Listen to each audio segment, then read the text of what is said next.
Ashin எதுக்கு இங்க நிக்கிறான்? யாருண்ணா அவரு? அவன் என் ஃப்ரெண்டுடா.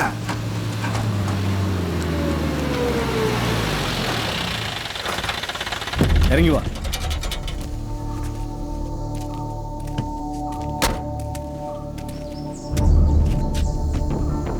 என்ன ஆஸ்டின் ரோட்ல நிக்கிற?